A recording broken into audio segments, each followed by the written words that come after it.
David Warren was 38 years old when he woke up from a 10-month coma, and the first thing he saw, the very first thing, was his wife standing in his hospital room 8 months pregnant, not with his child. He had been unconscious since January. The math was not complicated. Petra stood at the foot of his bed, words already forming, an explanation already rehearsed. David could not yet speak in full sentences. His body was still relearning itself, but his mind, the engineer's mind that had spent a career calculating load, stress, and structural failure, was working perfectly. He looked at her stomach. He looked at her face. He looked at his Uncle Jerome standing silently in the corner, and Jerome's expression told him everything the notebook in Jerome's pocket already confirmed. Petra believed she was looking at a broken man. A man 10 months behind the world, physically diminished, emotionally devastated, with no idea what had been done to him while he was gone. She had no idea how wrong she was. What David did next would cost her everything. Before we jump into the story, comment where in the world you are watching from and subscribe, because tomorrow's story is one you need to hear. The city was still dark when David Warren got to the site. He liked it that way. That hour before sunrise, when the air was cool and thin and Atlanta hadn't started making noise yet, that was his hour. Just him. The blueprints rolled under his arm, and the structure rising out of the Georgia clay like something that had always meant to be there. He pulled on his hard hat and stepped past the chain-link gate. The bridge was close to done. 42 feet of reinforced concrete and steel cable spanning a drainage channel between two public parks. Nothing flashy. No landmark. But thousands of people would cross it every day without thinking about it, without knowing his name. And that was fine. That was exactly fine. David had never needed credit. He needed the thing to hold. He moved along the east walkway, crouching once to press his palm flat against a concrete pour from the day before. Still cool. Set well. He made a note on the margin of the blueprint. A man on his crew, young kid, maybe 23, had asked him once why he still came to sites himself. "You're the engineer," the kid said. "Other guys just review photos." David had looked at him. "Photos don't tell you if a pour's set right," he said. "Your hand does." The kid had nodded slowly, the way young people nod when they file something away to think about later. David hoped he'd thought about it. He had been building things his whole life. He and Petra met at a work function. Her hospital, his firm, some downtown mixer that neither of them had really wanted to attend. She was laughing at something when he saw her across the room, head tilted back, sharp and confident and completely at ease in a crowd of people she'd just met. He remembered thinking, she is so certain of herself. He had admired that, immediately, and without reserve. They married 2 years later. He was 28. She was 25. 10 years ago now. They had a good life. A house in a quiet subdivision outside the city. 4 bedrooms, 2-car garage, a backyard Petra had landscaped exactly the way she wanted. 2 incomes, no debt outside the mortgage. Vacations every year, nice ones, places with beaches and room service. David drove a used truck he'd bought for reliability. Petra drove a leased Audi she replaced every 3 years. He didn't mind that. He didn't mind most things. The children question had come up early, and then kept coming up. And the answer had always been Petra's to give. Not yet. The timing, the career, the partnership track at the practice she'd been grinding toward. He understood. He was patient. He would wait until she was ready because he loved her, and because the life they had was good, and he was not a man who pushed. He had told himself this so many times it had stopped feeling like patience and started feeling like fact. The sky was starting to lighten at the edges when he finished his walk through. He stood at the center of the bridge for a moment, both hands on the cable rail, and looked east toward where the sun was coming. The city hummed somewhere behind him. The structure did not move. "It'll hold," he thought. It'll hold for 50 years. He rolled the blueprints back under his arm and walked to his truck. The drive to the second site was 40 minutes on a good day. He had coffee in the cup holder and a radio station playing something quiet and instrumental. He thought about the concrete pour. He thought about the punch list meeting at 2 o'clock. He thought, briefly, about Petra. She'd been distracted lately. He'd noticed, because he noticed things, it was wired into him, the same instinct that made him press his palm to concrete, the way she angled her phone away at dinner, the later hours, more frequent than before. The conversations that used to run long and then, at some point he couldn't pinpoint, had gotten shorter without either of them naming it. He'd turned it over in his mind a few times and set it back down. She was busy. The practice was demanding. She had always been someone who moved fast and needed space to do it. That was not new. That was just Petra. He loved her. He had decided to love her, and he was not a man who reversed his decisions. The light ahead was green. He moved through the intersection at normal speed, coffee in the cup holder, blueprint notes running through the back of his mind like a quiet engine. He never saw the other car. It came from the left, fast and without warning. A red light blown completely. The driver looking down at something that wasn't the road. The impact hit the driver's side door like a wall falling sideways. The coffee flew. The blueprints flew. The world made a sound like everything breaking at once. And then there was nothing. Just silence. Just dark. Jerome Warren got the call at 6:47 in the morning. He was in his kitchen, still in his robe, pouring his second cup of coffee. The number on the screen said, Grady Memorial. He set the cup down carefully, the way a man does when some quiet part of him already knows. He was in his car 11 minutes later. He found David in the ICU, behind a curtain, connected to more machines than Jerome could count. The sound of the monitors was constant and rhythmic and deeply wrong in the way that only hospital sounds can be. Steady, but not reassuring. Steady the way a clock is steady. Just marking time. A nurse told him the words: traumatic brain injury, multiple fractures, medically induced coma to reduce swelling. They would know more in the coming days. Jerome pulled a chair to the bedside and sat down. He was 62 years old, and he had buried his brother, David's father, 6 years ago. He had buried his sister-in-law 2 years after that. David was all that was left of the family he had come from, the family he had helped raise, the family he had shown up for every time without being asked. He sat in that chair, and he held David's hand, and he did not say anything for a long time. Petra arrived 3 hours later. She came through the ICU doors in her work clothes, still in her white coat, as if the call had reached her mid-shift. Her eyes were red. She cried when she saw him. Real tears, the kind that don't have any performance in them. She took Jerome's arm and leaned on him, and he held her up without thinking about it. He did not have any reason then to think about anything else. That first week, Jerome went home only to sleep. He brought a change of clothes in a bag. He learned the nurses by name. He learned the rhythm of the shift changes, the timing of David's vitals checks, the particular sound of the monitor when something was off versus when it was just doing its job.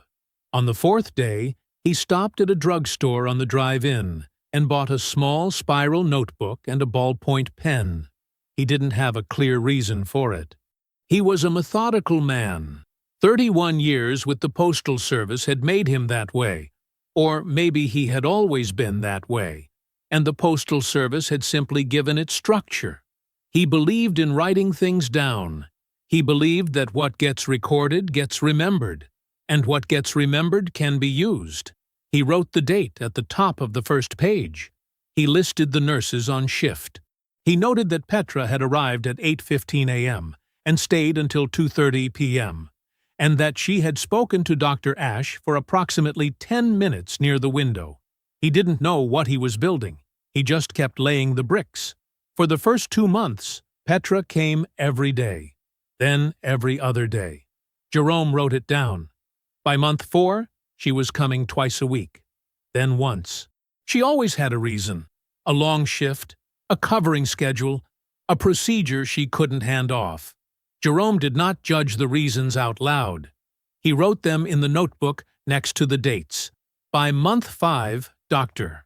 Patricia Ashe, David's lead neurologist, a precise and serious woman who spoke with the kind of calm that came from decades of delivering news that could go either way, told Jerome that David's brain activity was showing encouraging patterns, that the sustained coma was becoming less necessary, that they were cautiously optimistic. Jerome asked her to say that again. She did. He wrote it in the notebook with a firm hand. He called Petra that evening and told her. She said that was wonderful. She said she would come by that weekend. She came 3 weeks later. A man named Andre Thibodeau visited the hospital for the first time in month 2. Jerome had met him once before. Some hospital function David had mentioned in passing. A colleague of Petra's, the kind of man who shook your hand too firmly and remembered your name too quickly. Jerome had not thought much about him then. He thought about him now. Andre came 3 times total, always alone, always during afternoon hours when the floor was quiet. He did not bring anything, no flowers, no food, none of the small gestures people bring when they are visiting someone they are hoping will get better. The 3rd visit was the one that stayed with Jerome. He had been sitting in the hallway. The chair outside David's room had become his chair in the way that things become yours when you occupy them long enough. When he heard Andre's voice through the partially open door, calm, specific, unhurried, asking Dr. Ashe about survivability, about long-term prognosis, about what improving actually meant in practical terms. Dr. Ashe's answer was measured but clear. The outlook had shifted. She was encouraged. Andre said very little after that. Jerome heard footsteps. He looked up from his notebook as Andre came through the door. Andre glanced at him once, a brief, flat glance, the kind that doesn't register a person so much as confirm one is present, and walked down the hallway toward the elevator. Jerome watched him go.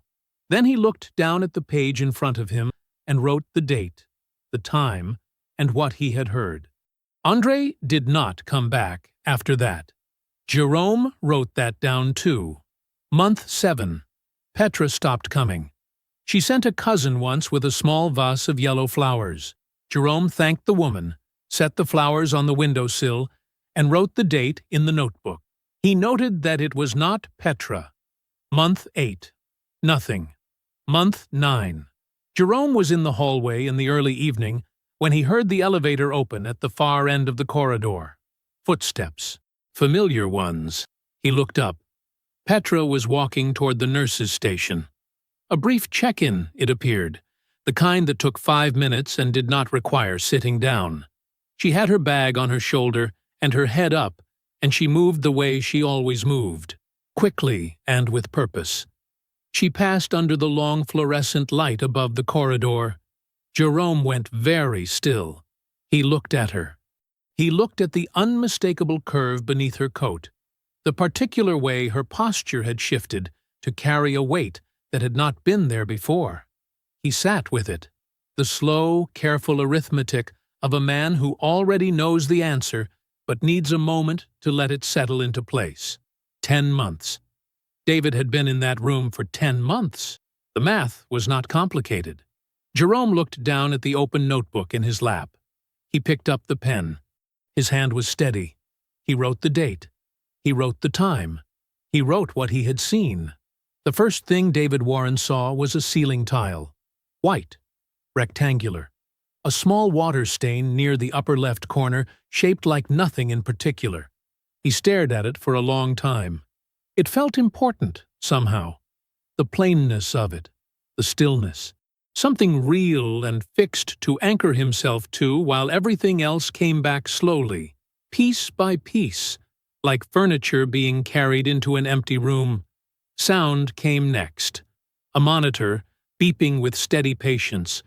A soft hiss somewhere behind his head. A distant voice down a hallway, calm and clipped, the language of hospitals. Then a hand, warm, gripping his, holding on the way people hold on when they have been holding on for a very long time and are not quite ready to believe they can stop. David turned his head. It took more effort than it should have. His neck felt wrong, thick, disconnected, like a machine that had been left sitting too long without use. Jerome's face came into focus. His uncle was bent forward in a chair pulled tight against the bed, both hands wrapped around David's right hand, tears running without apology down the lines of his face. Jerome had never been a man who cried easily. He was a man who showed up and stayed and did what needed doing. But he was crying now, steadily, silently, like a man who had held something back for a very long time and no longer needed to. David opened his mouth. It took a while to make it work. "Hey," he said, or tried to say. What came out was barely shaped like the word. Jerome made a sound, not quite a laugh, not quite a sob, something in between, something that belonged only to that moment. "Hey yourself," he said. The days that followed were not graceful. Walking was an excavation. Speech came back in fragments, single words, then short phrases, the sentences rebuilding themselves from the inside out. His right hand trembled when he tried to write. He slept 12, 14 hours and woke feeling like he hadn't slept at all. But his mind came back faster than anyone expected. Dr. Patricia Ashe, precise, unhurried, with 30 years of neurology behind every word she said, sat with him on the third day and walked him through a standard cognitive assessment. She asked him to count backward from 100 by sevens. He made it to 2 without hesitation, paused on the next one, then kept going without prompting. She asked him to recall a sequence of 6 words she had given him 12 minutes earlier. He got 5. She asked him to describe the last thing he remembered before the accident. He described the intersection, the color of the light, the angle of the other vehicle. She noted the detail. She noted the focus. She wrote something in his chart that he could not read from the bed. Later, Jerome told him what she had said in the hallway. His cognitive recovery is remarkable. Whatever is driving it, let's not interfere. David understood, without needing to examine it, what was driving it. He had been still for 10 months. His body had been still. His life had been still. Everything in him that had spent 38 years building things, systems, structures, solutions, had been waiting in the dark with nowhere to go. Now, there was somewhere to go. He just did not yet know how far he would need to travel. Jerome called Petra on the morning of the 4th day. She arrived the following afternoon. David heard the door before he saw it open. He was sitting up in the bed, pillow stacked behind him, and his eyes went to the door the way a man's eyes go when he has been waiting for something without admitting to himself that he has been waiting.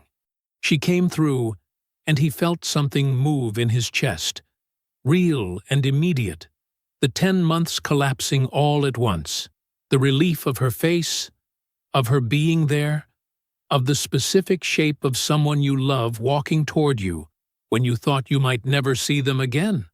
He tried to say her name.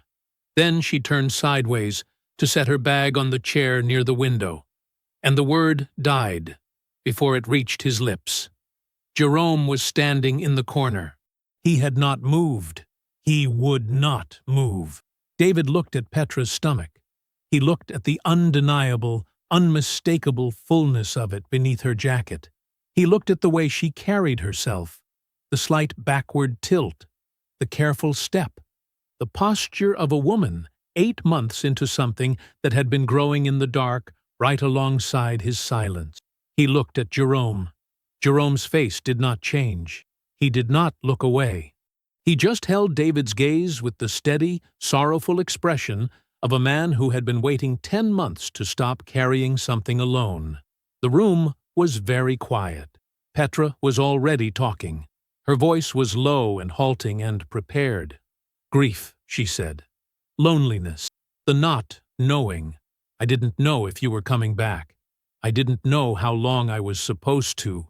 David turned his eyes back to the ceiling tile, the stain near the corner, the same one he had woken up to. Something real and fixed. He breathed through it, slowly, in and out. His jaw was tight. His hand on the blanket was flat and still. He looked at Jerome. He shaped 2 words carefully, the way a man places weight on a beam he is not yet sure will hold. "Make her." He stopped, tried again. "Go." Jerome crossed the room without a word. He put a gentle hand on Petra's arm. He spoke to her quietly, close, his voice too low for David to hear. The door opened.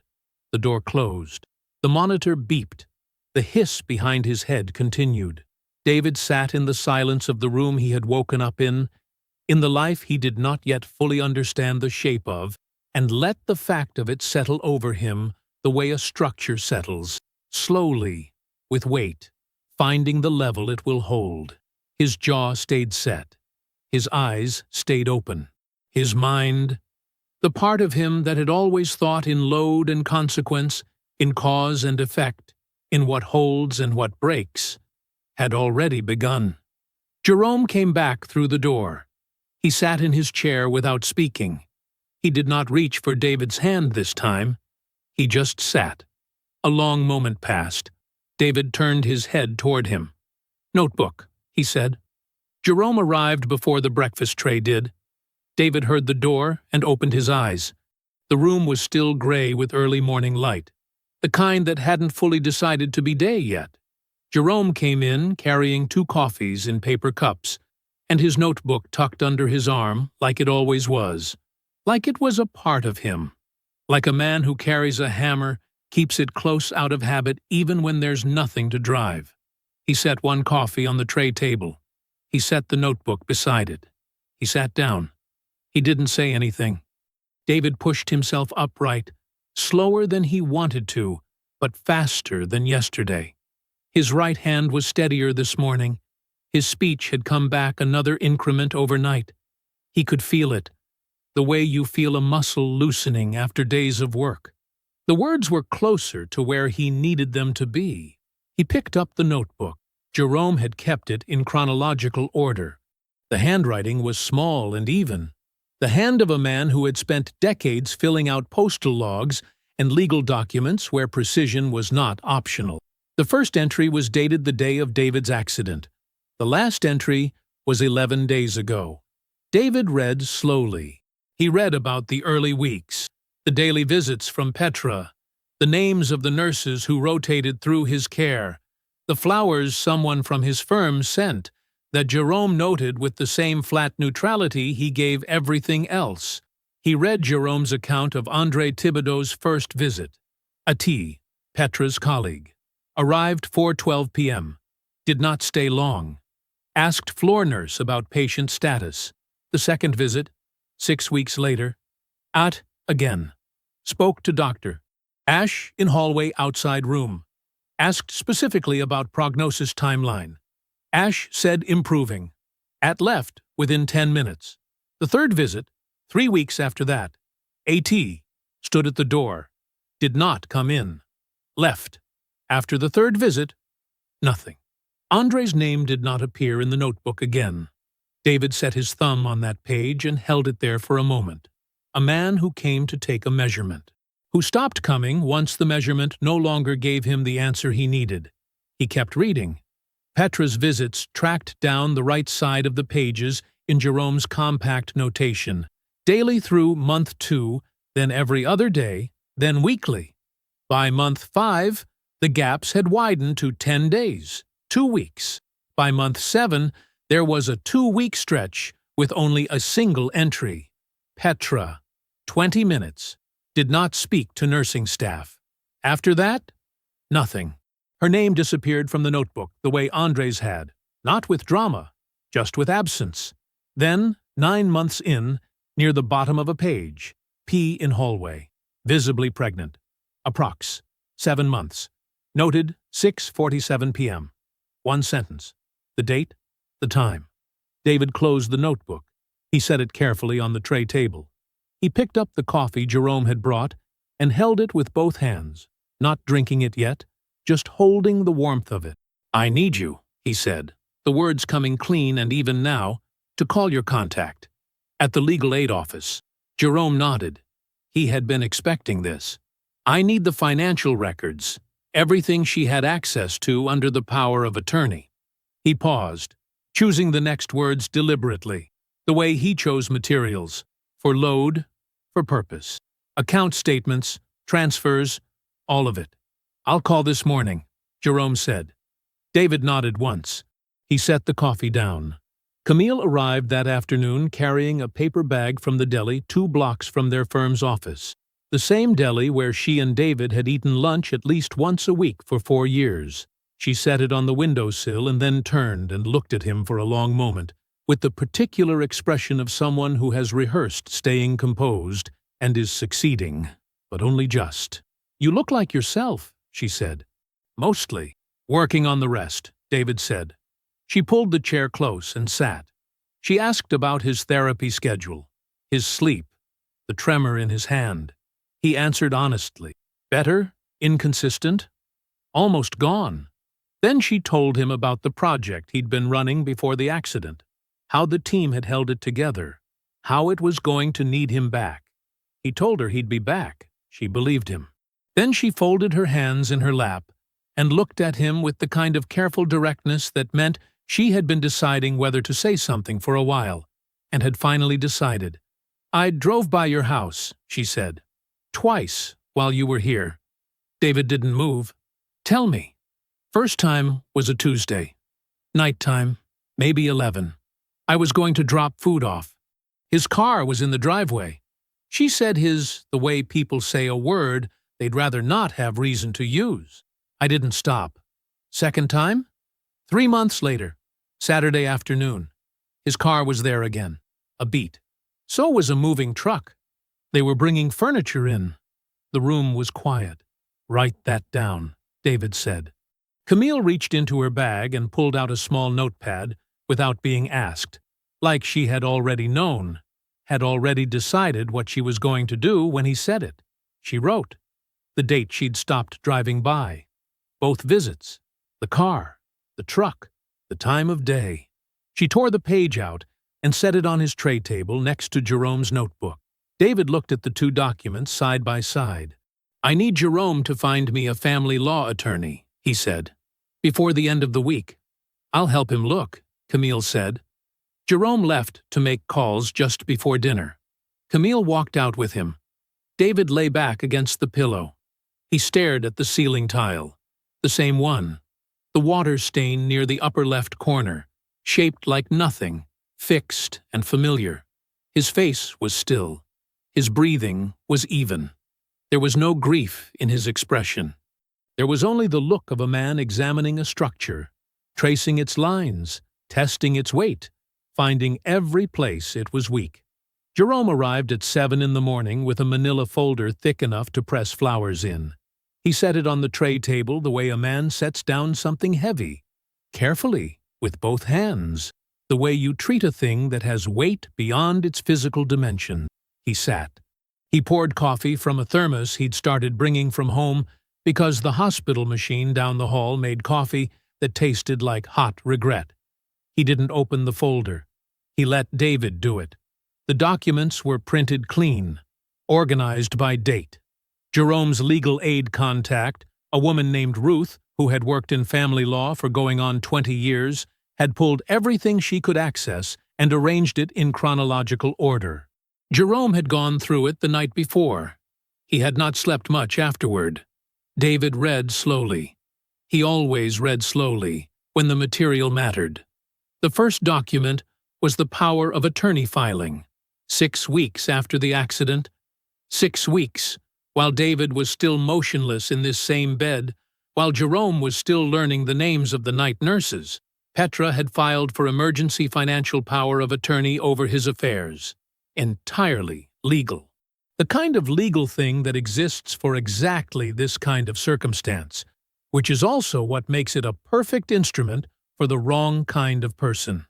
David set that page aside and moved to the next. The joint investment account, the one they had been building together for 11 years, the one where David had deposited portions of every bonus check, every overtime payment, every weekend site inspection fee, had been liquidated in 2 transfers. The first was $47,000, moved 48 days after the power of attorney was filed. The second was $47,000 again, 30 days after that, which told David it had been deliberate, calibrated, that someone had thought about the figure that would draw the least automatic scrutiny. The stated reason on both transfers: medical coordination and household management expenses. Total from the investment account: $94,000. Moved to a personal account in Petra's name alone. David turned the page. The home refinancing came next. She had pulled an equity line against the house using the power of attorney. $60,000, drawn 4 months into his coma, routed to the same personal account. David set the documents down. He looked at the numbers. He looked at the dates. He thought about the years behind those numbers, the early mornings, the job sites in the rain, the weekends he had spent on second projects so they could build something solid, something that would hold. He thought about the word ours and what he had believed it meant, and what it apparently meant to her, which was different, which had always been different, and he just hadn't known it yet. He did not say anything for a long time. Jerome sat across from him and did not try to fill the silence. Finally, David said, quietly and without heat, $154,000. Yes, Jerome said. While I was in this bed. Yes. David picked up his coffee. He drank it. He set the cup back down with the same steady, deliberate movement he used for everything now. What time is Aldridge coming? Jerome checked his watch. 2 o'clock. Martin Aldridge arrived at 2 o'clock exactly, which told David something about him before he even sat down. He was a compact man in his late 50s, with close-cropped gray hair and the particular stillness of someone who had spent decades sitting in rooms where everything that mattered was written on paper, and you learned early to let the paper do the talking. He wore a dark jacket, no tie. He carried a legal pad. He shook David's hand. Both of them registered that David's grip was back. And he sat in the chair Jerome vacated, and he read through the documents without speaking for 11 minutes. David timed it. When Aldridge looked up, he said, "The transfers are fully actionable under Georgia marital property statutes. The equity line especially. A power of attorney filed under emergency conditions does not grant unlimited authority over marital assets. It grants specific authority for the stated purpose, which was documented as medical coordination." He set the last page down. "She spent it on something else." "Yes," David said. "She did. Do you have documentation of where those funds actually went?" "Jerome's contact is still pulling the bank records on the personal account. We should have them within the week." Aldridge nodded. He made a note. "I can prepare the full divorce filing, financial claims, the power of attorney abuse, recovery of transferred assets, the equity line. I'll include the eyewitness accounts for the marital home and the timeline from your uncle's records." "Prepare it," David said. "Everything you can document, every dollar, every date." Aldridge uncapped his pen. "When do you want me to serve her?" David looked at him. "Not yet," he said. "I need everything assembled before she knows I know anything." He paused, and the pause had the weight of a decision that had already been fully made. "When I move, I want it to be all at once." Aldridge held his gaze for a moment. Then he wrote something on his legal pad and said simply, "Understood." Aldridge left at 3:20. Jerome walked him to the elevator and came back. David was sitting up in the bed, forearms on his knees, looking at the folder of documents still spread across the tray table. Jerome settled into the chair. David said, "Not yet. I need everything before she knows I know anything. Camille arrived at 8:15 carrying 2 coffees and a folder that was almost as thick as Jerome's. She handed David one of the cups, set the folder on the tray table, and pulled the chair close without being asked. She was wearing her work clothes, charcoal blazer, natural hair pinned back, which meant she had come here before the office. David noticed that. He filed it in the same place he filed everything now. I stayed up until 1, she said. I want you to know that, so you appreciate what you're looking at. David almost smiled. Almost. I appreciate it. She opened the folder. André Thibaudot, it turned out, was a man who had been very careful to look like he had nothing to hide. His hospital profile was clean. 12 years at the same institution. Strong patient outcomes. Active on 3 internal committees. His name appeared in 2 published cardiology studies from the previous decade, listed as a contributing author. On paper, he was exactly what he wanted the paper to say. But Camille had gone further than the paper. He sits on the board of a company called Meridian Medical Partners, she said, tapping a printed page near the top of the stack. Private company. They develop outpatient clinical infrastructure. Basically, they build and manage specialty care facilities and then contract with hospital systems to run them. David looked at the page. Meridian Medical Partners, Board of Directors. André Thibaudot, MD, listed 3rd from the top. And, he said, and Meridian has a pending joint contract with the hospital system where Petra works. Camille pointed to a separate document, a public procurement notice, printed from the hospital system's vendor disclosure portal. The contract is still in the approval phase, worth roughly $4 million over 5 years. She paused. André is on the committee that votes to approve outside vendor contracts. David read the page. He read it again. He never disclosed the board seat, Camille said. There's a mandatory conflict of interest declaration form that every committee member files annually. I pulled the public index. His most recent filing lists no outside board affiliation. The room was quiet for a moment. He lied on the disclosure, David said. In writing. On a form that carries institutional consequences. Camille picked up her coffee. I thought you'd want to know that. David set the page down carefully. He thought about André standing in David's hospital hallway, asking Dr. Ash about survival odds. He thought about André's car in his driveway on a Tuesday night at 11 o'clock. He thought about the moving truck on a Saturday afternoon, offloading furniture into a house David had paid for.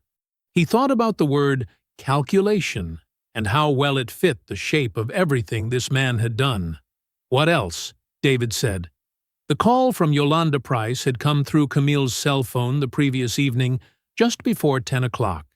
Camille explained it plainly, the way she explained everything. No drama, just sequence. Word had moved through the hospital's professional network that David Warren was awake and recovering. It had apparently reached Dr. Yolanda Price, a senior physician who had worked alongside André and Petra for going on 6 years, and she had tracked down Camille through 2 mutual contacts. She knew who I was because of the infrastructure project, Camille said. She asked if I had contact with you. I told her I was visiting tomorrow.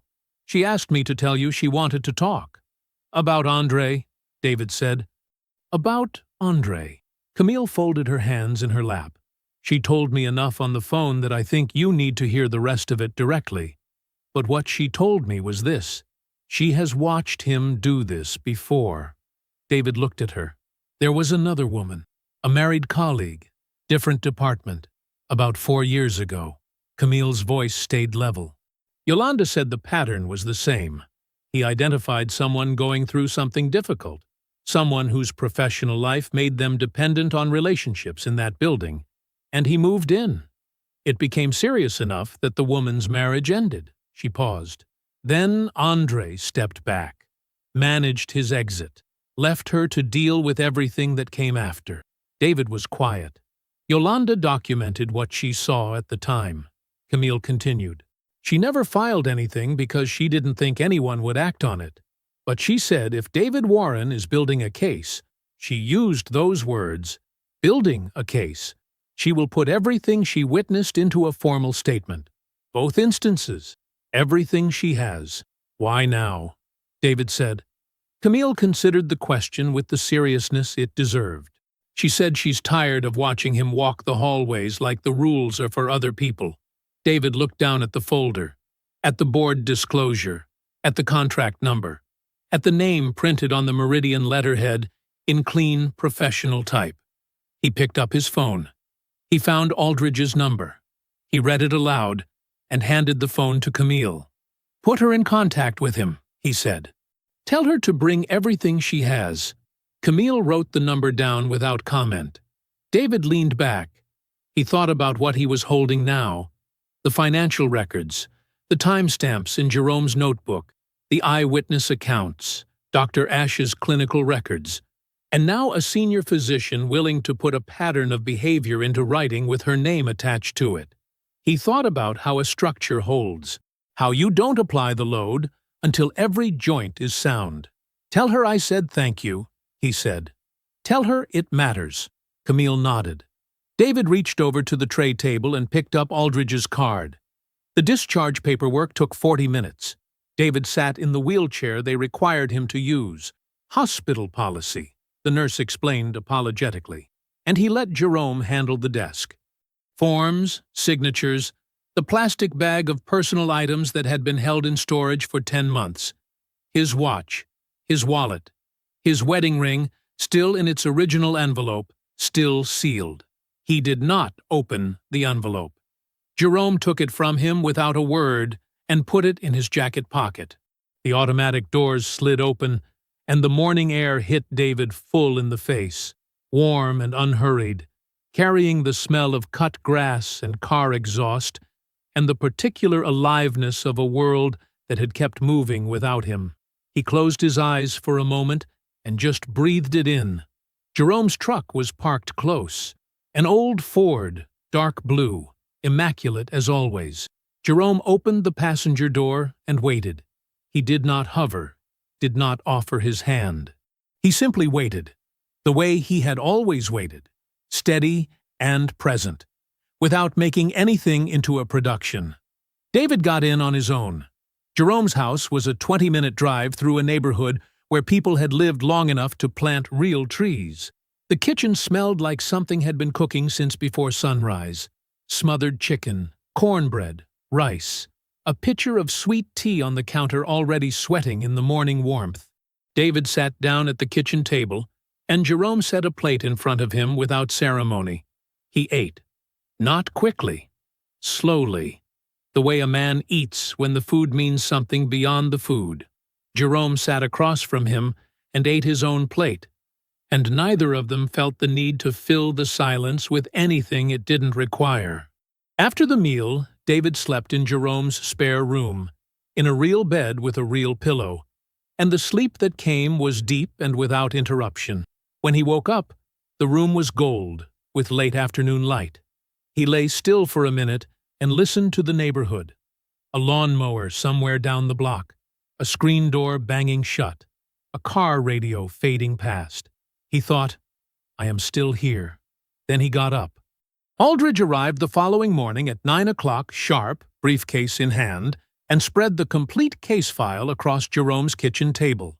They worked through it methodically, the three of them, Aldridge presenting each element in sequence, while David read and Jerome sat to the side with his coffee, listening to the architecture of everything he had helped build without knowing, back when he was just a man in a hospital hallway who believed in writing things down.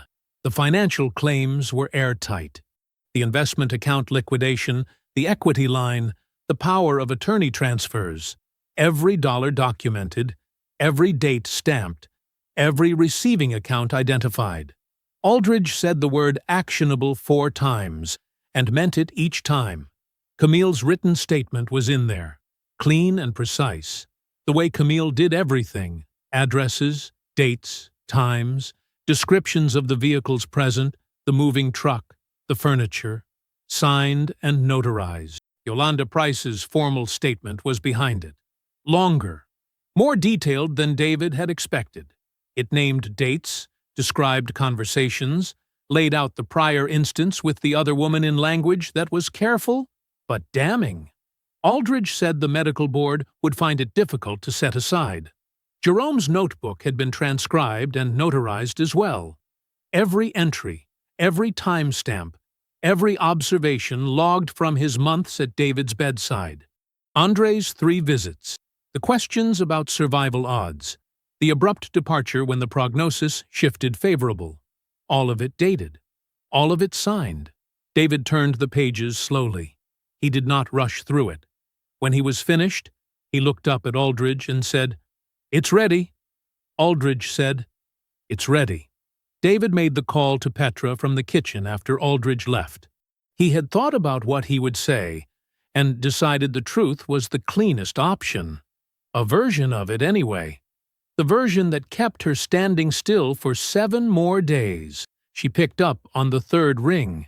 Her voice was careful in the way a person's voice is when they have been rehearsing how to answer. "David. Petra." He kept his voice easy, unhurried. "I wanted to hear your voice." A pause. Then, "How are you feeling?" "Better," he said. "Getting there." He let a moment pass. "I've been thinking. I'd like to have dinner at the house. Next week, once I've had more time to get steady on my feet. I want to talk. Just talk." Another pause. Longer this time. He could hear her breathing recalibrate. "Okay," she said. "Yes, I think that would be." "Yes, I'd like that." "I'm not angry," he said. And the steadiness in his voice was real, because it was not anger that he was carrying anymore. It was something far more organized than that. "Okay," she said again. Softer now, relieved in a way she was not trying to hide. They agreed on a day. He told her he would come to her. She thanked him. He said goodnight. He set the phone down. Then he dialed Aldridge. "1 week," he said. "Have the papers ready to serve the morning after." "They'll be ready," Aldridge said. After that, he called Dr. Ashe at the number she had given him before discharge. She picked up on the 2nd ring. He made his request clearly.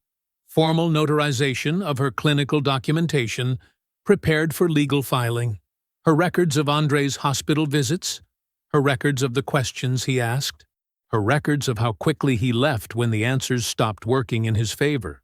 Dr. Ashe was quiet for exactly 3 seconds.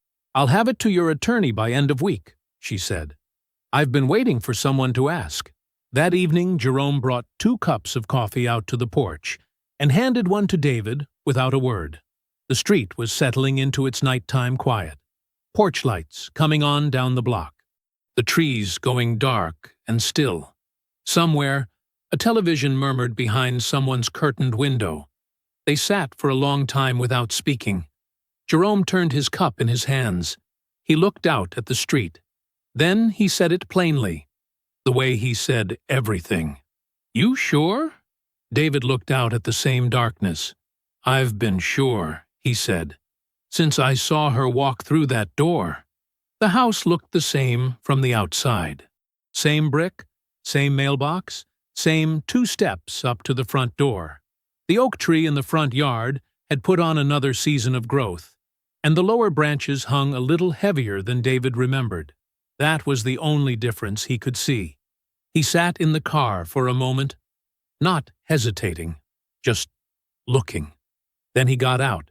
He used his key. The inside of the house smelled different.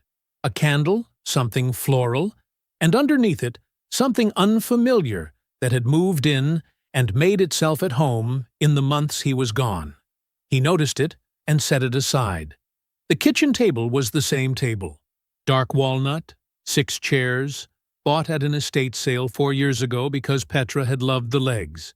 David pulled out the chair at the head of the table, the one he had always sat in, and lowered himself into it. He set the folder on the chair to his right, closed. He poured 2 glasses of water from the pitcher on the counter, set one at his place and one across from him, and then he folded his hands on the table. And he waited. Petra's car pulled into the driveway at 6:14. He heard the engine cut, heard the car door, heard the particular sound of her key in the front lock, the small habit of it, the specific rhythm. 10 years of the same sound. She came into the kitchen and stopped when she saw him. He watched her take him in. The way he was sitting, both hands on the table, posture easy, expression settled. She had expected something else. He could see it in the half-second recalibration that moved across her face before her composure caught up. She looked tired. She looked like a woman who had been carrying something heavy and was very practiced at making sure it didn't show. "David," she said.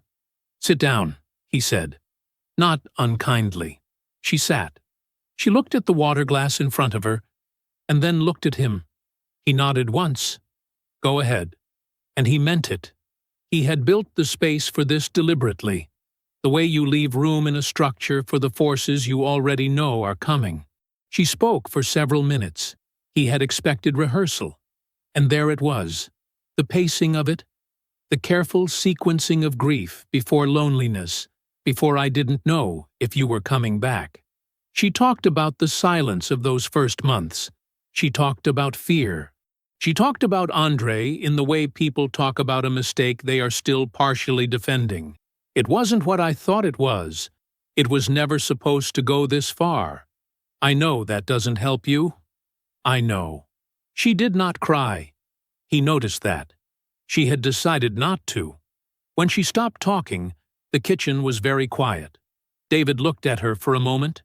Then he reached to the chair beside him and picked up the folder. He opened it.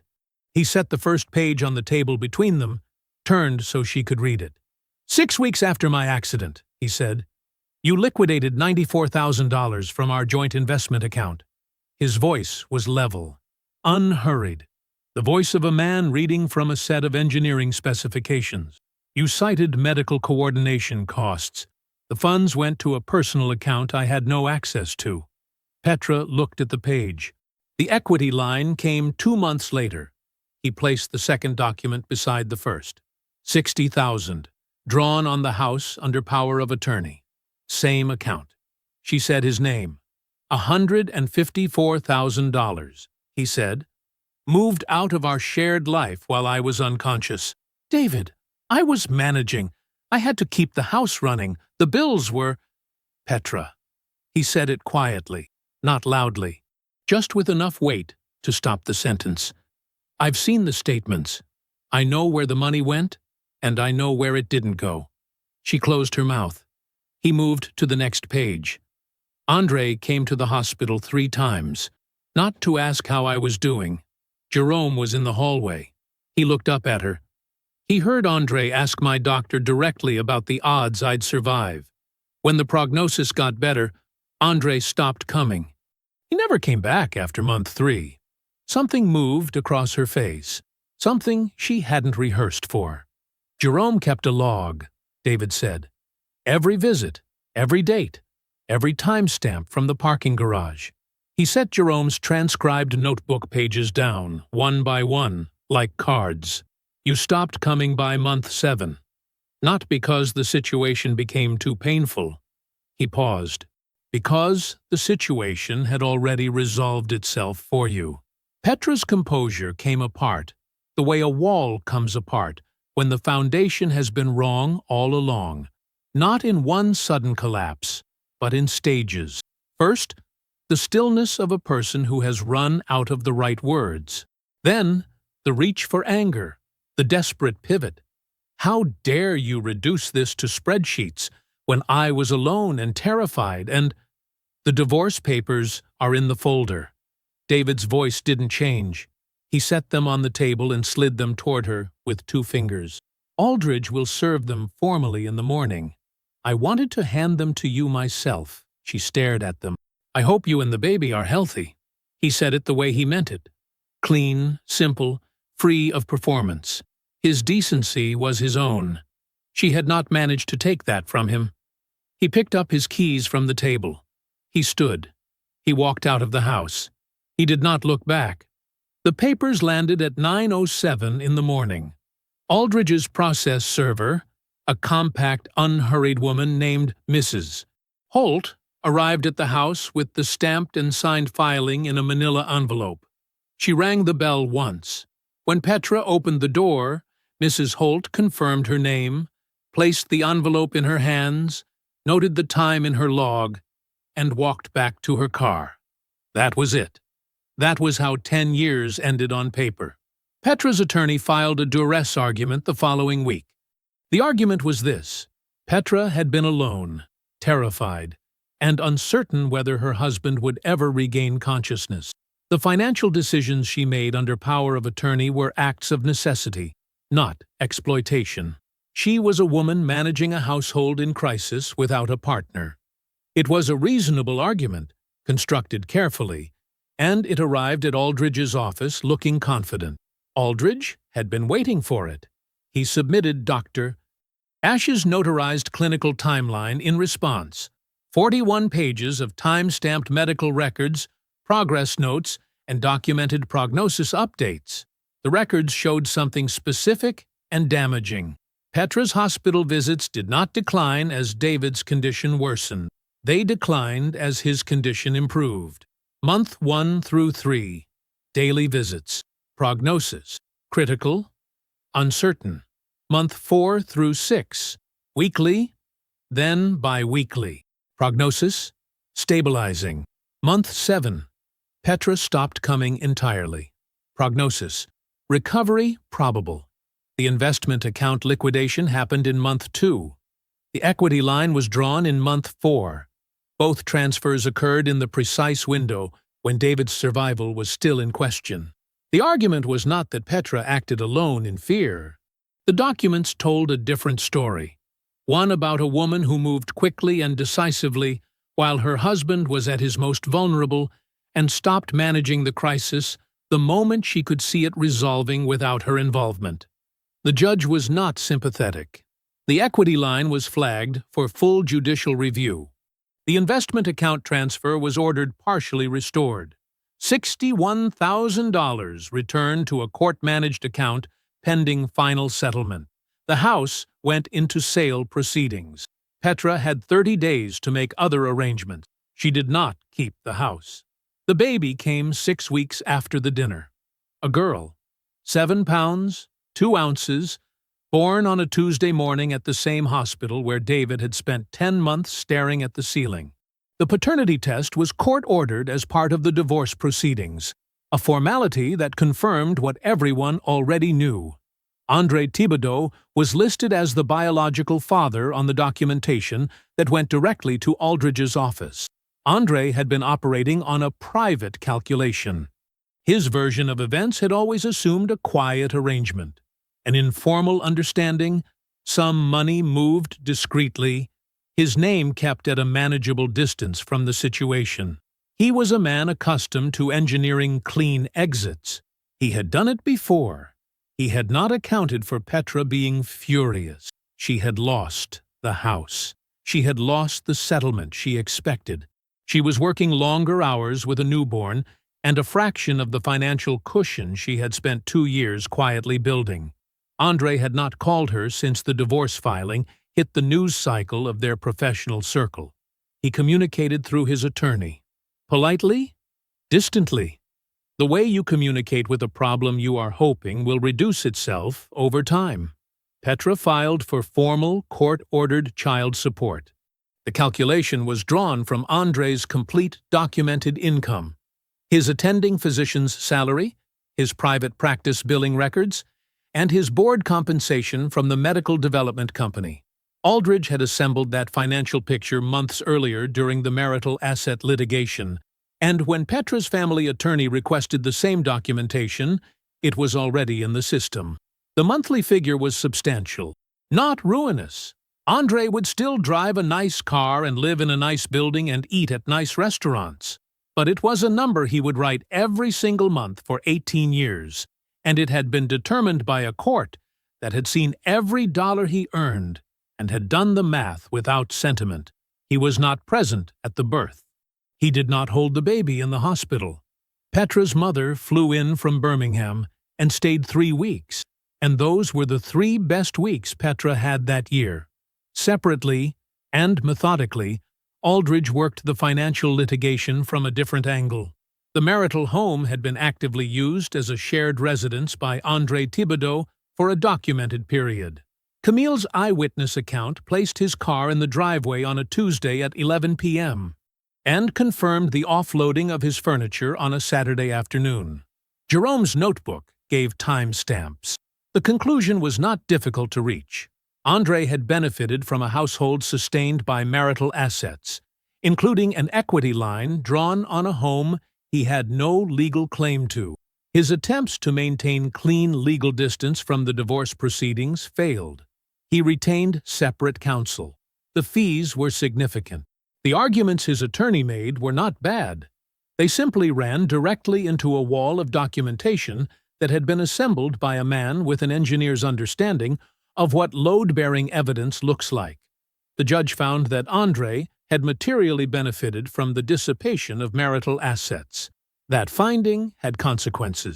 Yolanda Price filed her formal workplace conduct complaint on a Wednesday morning in writing, with supporting documentation she had been quietly assembling for longer than anyone knew. The second woman, the one Yolanda had referenced, the prior instance, the married colleague from 4 years earlier, contacted Aldridge's office independently 3 days later. She did not want money. She wanted a record. She got a formal meeting with a medical board ethics review panel, and she arrived prepared, composed, and thorough. 2 complaints, 2 credible women, 2 distinct situations separated by years, describing the same pattern of behavior from the same man. The panel did not revoke André's license. The evidentiary standard was high, and neither complaint crossed into criminal territory. But the review was entered into his permanent professional record, the one that every hospital credentialing committee and every insurance board and every potential employer in the medical system would see permanently from that point forward. The conflict of interest audit came next. The ethics inquiry had triggered it automatically, a mandatory review of André's board activity during the period covered by the complaints.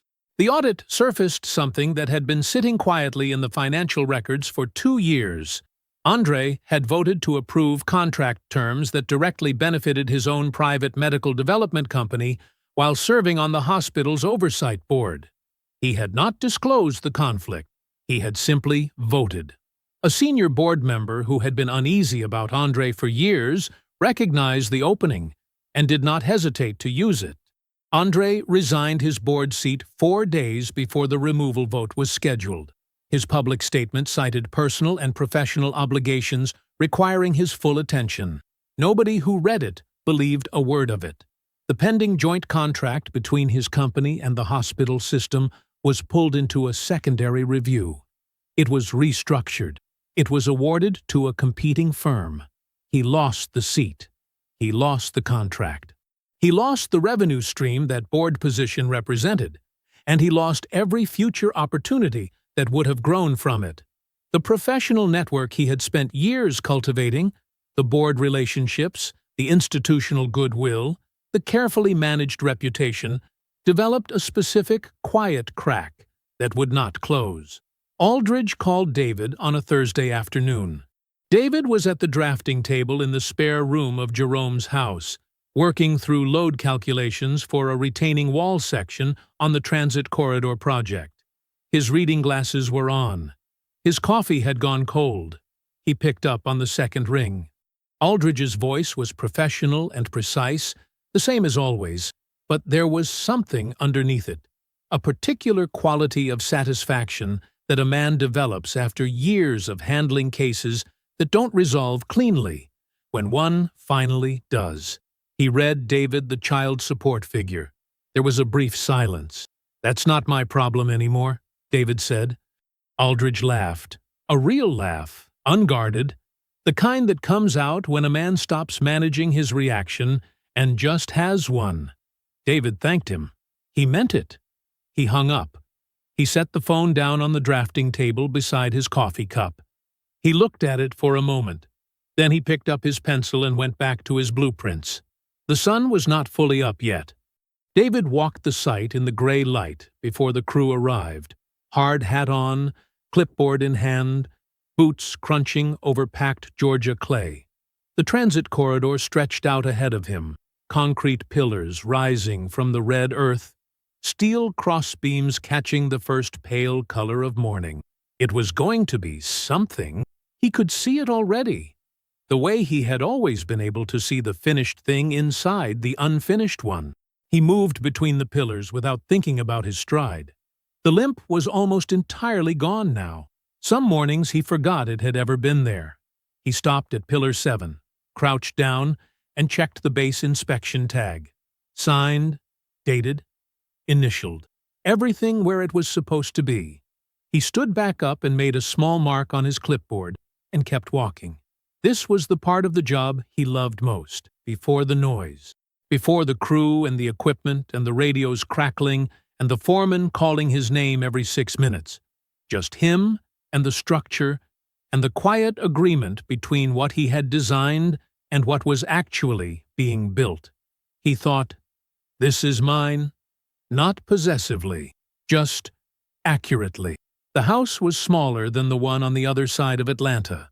He had chosen it himself, in a neighborhood where the yards were modest and the driveways were cracked in the agreeable way of places where people actually lived. He knew his neighbors' names. The couple to his left had a dog named Biscuit, who got out of the fence at least once a week. The retired teacher across the street waved to him every morning from her own porch, without fail. He had a porch. That had been the only requirement on his list when he was looking. He had written it down. Porch. One word. Aldridge's paralegal had looked at the paper and smiled. He drank his coffee out there every morning before the drive to the site. On the mornings without a pressing deadline, he sat longer than he needed to, watching the street come alive. The first dog walkers, the garbage truck, the school bus, the slow, ordinary machinery of a neighborhood doing what neighborhoods do. He did not take it for granted. He had learned not to. Jerome came every Sunday. They watched football. Jerome brought food about half the time and accepted food the other half without making a thing of either. They argued about the same teams they had always argued about, and came to the same conclusions they always came to, and it was good. The specific, irreplaceable goodness of time spent with someone who knows you without requiring any explanation. Jerome still had the notebook. David had never asked him to throw it away. Jerome had never offered. It sat somewhere in Jerome's house, in a drawer or on a shelf, its pages filled with careful handwriting that had once been just a habit and had become something else. David did not need to look at it anymore, but he was glad it existed. He understood now why certain things needed to be kept, not because you planned to use them again, but because they were true, and truth deserved to be held somewhere solid. Camille had been promoted to senior project director 6 months after David returned to work. He had not been surprised. He had, in fact, told her it was coming, before she believed it herself. They had dinner once a month, the two of them, at a rotating cast of restaurants that Camille chose because she had opinions about food, and David trusted her judgment. She had brought someone to the last dinner, a quiet man named Marcus who worked in urban planning, who listened when other people talked and laughed at the right moments, and reached across the table for Camille's hand naturally, without thinking about it. David had watched them together across the table and thought, "That man is good to her." He had said so in a voicemail on the drive home, off the cuff, just because it was true and it seemed worth saying. Camille had called him back laughing, a little flustered, and told him he was embarrassing her. He had said he didn't see how. Dr. Ashe sent a card every year on the anniversary of his waking, never long. The same card stock, the same measured handwriting, the same 2 words at the bottom. Still remarkable. He kept them in the kitchen drawer, between the takeout menus and the extra batteries. He didn't know exactly why. He didn't examine it too closely. Some things you keep because putting them away feels wrong, and that is reason enough. The professional gathering was a regional infrastructure symposium in Savannah. A 2-day event, good speakers, better networking, the kind of thing David attended now because his name carried weight, and he had stopped pretending that was not true. A mutual acquaintance, a man named Gerald who meant no harm and had never mastered the art of reading a room, mentioned Petra in passing at the cocktail hour. Not cruelly, just conversationally, in the way that people fill silences with information they assume is shared currency. She was raising her daughter mostly alone, Gerald said. Had to sell the house. Working longer hours these days. Seemed tired in a specific way. The tiredness, David recognized, of someone whose carefully engineered life had not built what they expected it to. David held his glass. He listened. He did not perform sympathy, and he did not perform satisfaction. When Gerald finished, David said he hoped things got easier for her. And he meant it, fully, without remainder, the clean sincerity of a man who had finished grieving something and set it down completely, and walked away from it without looking back. Gerald nodded and moved on to other topics. David finished his drink. Andre Thibodeau paid child support every month. The court-determined figure, drawn from his full documented income, arrived on a schedule he had no mechanism to alter. He would write that check, or its electronic equivalent, every single month for 18 years. Not as punishment exactly, just as the mathematical result of what he had done and who he had done it to.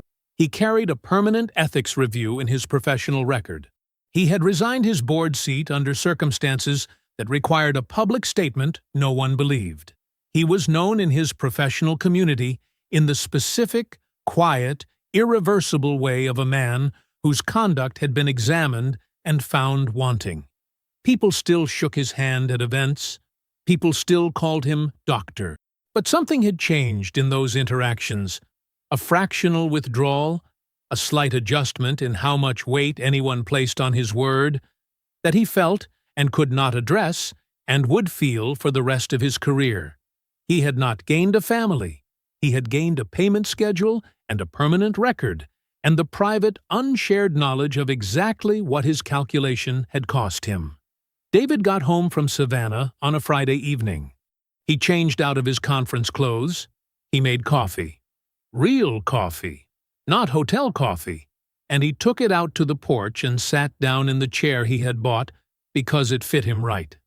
The neighborhood was warm and unhurried.